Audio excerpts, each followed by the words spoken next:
नमस्कार दोस्तों। बहुत लोगों के मन में अभी भी ये क्वेश्चन उठता है कि क्यों श्री राम अपनी पत्नी सीता का परित्याग कर दिया। कुछ विद्वान लोग तो ये पाठ को मानते ही नहीं हैं, कुछ लोग उत्तरकांड को भी नहीं मानते हैं और कुछ लोग ये पाठ को मानते हैं। तो ये कंट्रोवर्सी पाठ है, लेकिन आज की वीडियो में हम जानेंगे कि क्यों श्री राम अपनी पत्नी सीता का त्याग किया, क्या उसके पीछे कारण था और उसका परिणाम क्या हुआ। सब कुछ डिटेल्स में हम कवर करेंगे, तो वीडियो को लास्ट तक और अच्छे से देखिएगा। तो चलिए दोस्तों, वीडियो शुरू करते हैं और बात करते हैं क्यों ये चीज़ हुआ। तो पहले तो हमें माइंड में ये सेट करना होगा कि उस वक्त श्री राम सिर्फ राम नहीं थे, वो राजा राम बन चुके थे। यानी कि प्रजा की सुख दुख, प्रजा में क्या बात हो रहा है, सब कुछ जानना राजा की कर्तव्य है।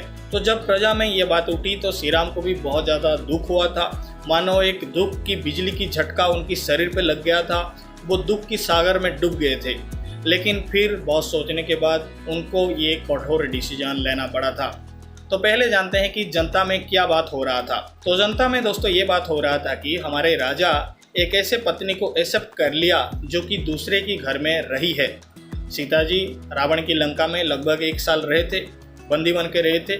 वही बात चल रहा है कि प्रजा बोल रहे हैं ये पत्नी तो दूसरे की घर में रही है, तो इसको कैसे हमारे राजा एक्सेप्ट कर सकते हैं। कल ऐसा ना हो जाए हमारे पत्नी किसी दूसरे के घर में चली जाए और बाद में आके बोल दे कि हमारा तो अपहरण हुआ था, हमें फिर से एक्सेप्ट कर लो, और हमें भी ऐसा करना पड़ेगा। क्योंकि जैसा राजा वैसा प्रजा, जैसा राजा एग्जाम्पल सेट करता है वही एग्जाम्पल को प्रजा फॉलो करता है। तो इस तरीके की बातें जनता में हो रहा था। फिर राम जी को वो कठोर डिसीजन लेना पड़ा कि वो अपनी पत्नी का त्याग कर देंगे। त्याग कर देंगे मतलब अपने से थोड़ा सा दूर कर देंगे। इसका मतलब ये नहीं कि मन से भी निकाल देंगे, मन से नहीं निकाला था, बस थोड़ा सा दूर कर दिया था। अब दोस्तों समझने की कोशिश करेंगे कि राम जी वो डिसीजन क्यों लिया। इसको समझने के लिए पहले हमें रघुकुल को समझना होगा। राम जी से पहले उनकी वंश को हमें समझना पड़ेगा कि उनकी वंश कैसा था। उनकी वंश में बड़े बड़े राजा जन्म लिए थे, जैसे कि रघु, दिलीप, दशरथ, स्वाकु, ऐसे बड़े बड़े राजाओं का नाम है उस वंश में। उस वंश का ख्याति बहुत बड़ा था, उस वंश का नाम बहुत बड़ा था, उसका यश बहुत बड़ा था, और उस वंश में यश को लेकर कोई कंप्रोमाइज़ नहीं होता था। ये चीज़ को आपको समझना होगा कि यश से बड़ा और कुछ नहीं, और उस वंश में यश का बहुत ज़्यादा महत्व था। जैसे कि एक एग्जाम्पल लेते हैं, राम जी वनवास क्यों गए। अगर वो चाहते तो विद्रोह कर सकते थे, उनका तो कोई गलती नहीं था। अगर वो चाहते तो विद्रोह कर सकते थे और आराम से राजा भी बन सकते थे, लेकिन उन्होंने ऐसा नहीं किया। अपने पिता की मान रखने के लिए, अपनी कुल की मान रखने के लिए खुशी खुशी 14 वर्ष वन में बिता दिया। तो ये होता है रघुकुल। रघुकुल में यश को लेकर कोई कंप्रोमाइज नहीं होता है। यश सबसे आगे है, यश खुद से भी आगे है। अगर आप रघुवंश किताब पढ़ेंगे तो आपको पता चलेगा रघुवंश क्या है। रघुवंश में राजाओं ने कितने बड़े बड़े काम किए हैं। वाल्मीकि रामायण और रघुवंश ये दोनों किताब को अगर आप पढ़ेंगे तो ये जो पार्ट है आपकी पूरी तरीके से क्लियर हो जाएगा, कोई भी डाउट नहीं रहेगा। अगर आप 14 सर्ग पे जाएंगे रघुवंश किताब की तो ये पार्ट आपको पढ़ने को मिलेगा। तो सीता जी के चरित्र पे दाग लग चुका था, यानी कि राम जी पे दाग लगा है, यानी कि रघुकुल में दाग लगा है। तो ये दाग धुलना आवश्यक है, ये दाग मिटना जरूरी है। तो राम जी ने फिर वो कठोर डिसीजन लिया। अब समझने की कोशिश करते हैं उसके बाद सीता जी की रिएक्शन क्या था। तो जब लक्ष्मण सीता जी को वाल्मीकि के आश्रम के पास छोड़ के आ रहे थे तो सीता जी लक्ष्मण के हाथों ये मैसेज दिए थे कि राम जी को बोलना मैं उनका ही पत्नी हूँ और हर जन्म में उनका ही रहना चाहती हूँ। इसका मतलब ये है परित्याग होने के बाद भी सीता जी राम को ही अपना पति मान रहे थे और उनके हृदय में सिर्फ राम ही थे। सीता जी श्री राम के अगेंस्ट कोई भी बात नहीं किए थे, एक वार्ड भी उनकी मुख से नहीं निकला था। उल्टा वो खुद को दोष दे रहे थे कि क्या मैं पिछले जन्म में ऐसा क्या काम कर दिया जिसका दुख मुझे इस जन्म में भोगना पड़ रहा है।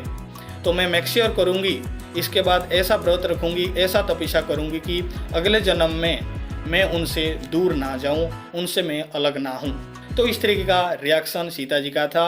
और राम जी का रिएक्शन क्या था परित्याग होने के बाद। क्या राम जी ने कोई दूसरी विवाह कर लिया? नहीं, अगर वो चाहते तो आराम से कोई दूसरी विवाह भी कर सकते थे। जब अश्वमेध यज्ञ हो रहा था तो वहाँ पे सीता जी की एक स्वर्ण प्रतिमा बना के राम जी यज्ञ को कंप्लीट किए थे। अगर वो चाहते तो कोई दूसरी विवाह कर सकते थे और कोई दूसरी पत्नी के साथ यज्ञ को कंप्लीट कर सकते थे, लेकिन उन्होंने ऐसा नहीं किया क्योंकि उनके लिए भी सीता ही उनकी पत्नी है और उनकी हृदय में सिर्फ सीता ही सीता है।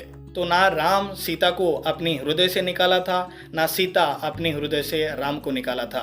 कोई किसी को अपने मन से नहीं निकाला था, लेकिन डेस्टिनी की ही ये खेल था, वो दोनों को अलग कर दिया। अब जानते हैं दोस्तों, राम जी ने वो कठोर डिसीजन जो लिया उसका परिणाम क्या हुआ, उसका रिजल्ट क्या निकला था। तो ये पार्ट इम्पोर्टेंट है, तो आराम से और ध्यान से सुनिएगा। तो लक्ष्मण अपनी भाभी माँ को वाल्मीकि के आश्रम के पास छोड़ के चले आए। फिर सीता जी वाल्मीकि आश्रम में रहने लगी। अब हमें समझना पड़ेगा वाल्मीकि कौन है और वाल्मीकि की आश्रम कैसा था। तो वाल्मीकि एक महर्षि थे, उनको आद्य कवि भी माना जाता है, यानी कि दुनिया की पहला कवि वो थे। तो वाल्मीकि एक ऐसा ऋषि थे जो कि इंडिपेंडेंट थे, उनका आश्रम इंडिपेंडेंट था। इंडिपेंडेंट मतलब राजा से वो आश्रम कोई भी धन नहीं लेता था। वाल्मीकि राजा से कोई भी धन नहीं लेते थे अपने आश्रम को चलाने के लिए। तो ऐसे एक व्यक्ति न्यूट्रल होता है, निष्पक्ष होता है। अब हम थोड़ा सा फ्लैशबैक में जाएंगे। क्या श्री राम अपनी पत्नी की बारे में जो ये मिथ्या फैला था उसको काट नहीं सकते थे, उसका खंडन नहीं कर सकते थे? अगर वो चाहते तो प्रजा में जाकर बोल देते कि ये सब मिथ्या है, ये सब झूठ है, मत मानो ये सब चीज़ों को। या फिर कोई मंत्री से बुलवा देते, गुरु वशिष्ठ से बुलवा देते। वो तो एक नामी गुरु थे, उनकी बात तो लोग मानते, लेकिन ऐसा वो नहीं कर सकते थे। क्योंकि अगर राम जाकर बोलते तो जनता बोलते, देखो देखो अपनी पत्नी को बचाने की कोशिश कर रहा है, सफाई दे रहा है, मतलब दाल में कुछ काला है। अगर गुरु वशिष्ठ जाकर बोलते तो बोलते कि ये तो राजगुरु है, राजा सिखाकर भेजा होगा और हमें बोल रहा है। तो गुरु वशिष्ठ की भी बात नहीं मानते। कोई मंत्री बोलता तो उसकी भी बात नहीं मानते, क्योंकि वो भी राजा से कनेक्टेड है। तो श्री राम किसी भी तरीके से ये मिथ्या का खंडन नहीं कर सकते थे, क्योंकि हर कोई किसी ना किसी तरीके से राजा से कनेक्टेड होते हैं और जो राजा की धन खाया है उसकी बातों को लोग पूरा नहीं मानेंगे। लेकिन जो इंडिपेंडेंट होता है वो निष्पक्ष होता है, वो न्यूट्रल होता है, और वो वाल्मीकि जी थे। तो वाल्मीकि जी की बात लोग मानेंगे। वो एक महर्षि थे, महाज्ञानी थे, और वो निष्पक्ष भी थे, क्योंकि राजा से कोई धन वो नहीं लेते थे। क्योंकि उनके आश्रम में जो भी रहता है फल मूल आदि खा के अपना जीवन व्यतीत करता है, और सीता जी भी फल मूल आदि खा के अपना जीवन फिर एक तपस्वी की तरह बिताने लगी। फिर वहाँ पे ब्रह्मा आते हैं और वाल्मीकि जी को एडवाइस करते हैं कि आप रामायण लिखो। फिर वहाँ पे वाल्मीकि जी रामायण लिखना चालू करते हैं, जो कि आज हम पढ़ रहे हैं। तो वाल्मीकि जी पूरा रामायण को कंप्लीट करते हैं। कुश और लव का भी जन्म होता है और उनको शिक्षा भी देते हैं, उनको संगीत सिखाते हैं। ये जो रामायण की रचना उन्होंने किया है ये कुश और लव को सिखाते हैं। और फिर जब अश्वमेध यज्ञ हुआ, चारों तरफ से राजा आए थे, बहुत ही भीड़ भाड़ था, चारों तरफ से लोग आए थे, बड़ी उत्सव मनाया जा रहा था, सब खुश थे। उस वक्त में कुश और लव गलियों में जाके संगीत के माध्यम से रामायण सुनाने लगे। राज दरबार में नहीं, गलियों में जाके रास्ते में रामायण सुनाने लगे। उनकी मधुर सुर सुन के लोग फिर इकट्ठा होते हैं और रामायण सुनना चालू करते हैं।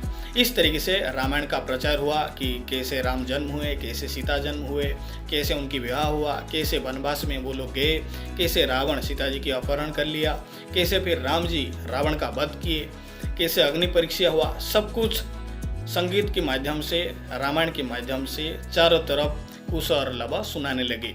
और फिर लोगों के मन में उत्साह जागने लगी। वो जो चरित्र पे दाग लगा था, जो बात उठी थी, क्या वो सच है या झूठ है, ये बात तो बताओ। और फिर ये बात राम जी को भी पता चला कि कोई दो बच्चे आकर रामायण सुना रहे हैं। वो दोनों को राज दरबार में बुलाया गया। वाल्मीकि जी ने आदेश दिया था, अगर राजा बोलेंगे तो राज दरबार में भी सुना देना, लेकिन उनसे कोई भी धन नहीं लेना, क्योंकि उस धन का हमारा कोई काम नहीं। तो कुश और लव राज दरबार में भी रामायण सुनाते हैं, और सुनाते सुनाते लास्ट में बोल देते हैं कि सीता जी निष्कलंक है, कलंकित नहीं है, उनकी चरित्र पे जो दाग लगा था वो झूठ है। तब जाके लोगों को पता चला, अच्छा जो हम सोच रहे थे वो गलत था, सीता जी की चरित्र पे कोई दाग नहीं है, वो निष्कलंक है। लोगों को रियलाइज हुआ, और जब ये बात राम जी को भी पता चला, फिर उन्होंने मैसेज भेजा, अगर सीता जी निष्कलंक है तो प्रमाण करिए और फिर मैं उनको ग्रहण करूंगा। फिर वाल्मीकि जी के पास जब ये मैसेज पहुंचा, वाल्मीकि जी ने बोला, हाँ सीता प्रमाण देगी और ज़रूर देगी। फिर वाल्मीकि सीता जी को लेकर आते हैं। वहाँ पे चारों तरफ से लोग इकट्ठा हुए थे, राजा महाराजा थे, देवता भी आए थे। और उस जगह पे सीता जी ने बोला, अगर मैं निष्कलंक हूँ, अगर मैं एक पल के लिए भी किसी भी दूसरे पुरुष के बारे में नहीं सोचा है, तो धरती माँ मुझे गोद में ले ले। तो फिर सब देख रहे थे, धरती फट जाता है, अंदर से सिंहासन में धरती माँ निकलते हैं और गोद में बिठा के सीता जी को अंदर ले लेते हैं। और इस घटना को देख के देवता फिर फूल बरसाते हैं। सब लोग ये देख रहे थे, सबको दुख हुआ, सबको रियलाइज हुआ कि जो बात फैला था वो झूठ था, उन्होंने गलती किया, ऐसा उनको नहीं करना चाहिए था। और इस तरीके से ये जो दाग था ये मिटा, ये जो दाग था ये धुल गया। अगर ऐसा नहीं होता, इस तरीके से घटना नहीं होता, तो ये दाग रह ही जाता। तो अब आप सोचिए, दाग रहना अच्छा था या फिर दाग मिट जाना अच्छा था। इसकी वजह से आज हम रामायण भी सुन पा रहे हैं, क्योंकि इस घटना के बाद ही वाल्मीकि जी रामायण लिखना चालू किए थे। तो ये था दोस्तों ये पार्ट की ओवरऑल कहानी। मैं आशा करता हूँ ये आंसर सफिशिएंट होगा। अगर मुझे लगा वीडियो रिलीज करने के बाद कि ये आंसर सफिशिएंट नहीं है, आप लोगों की कमेंट में पढ़ूंगा। अगर मुझे लगा कि सफिशिएंट नहीं है और ज़रूरत पड़ेगी तो और एक वीडियो भी बनाऊंगा, क्योंकि ये टॉपिक एट द एंड बहुत लंबा है। आशा करता हूँ वीडियो आपको पसंद आया होगा। अगर पसंद आया है तो वीडियो को लाइक कीजिए, चैनल को सब्सक्राइब कीजिए। अभी के लिए दोस्तों इतना ही, धन्यवाद।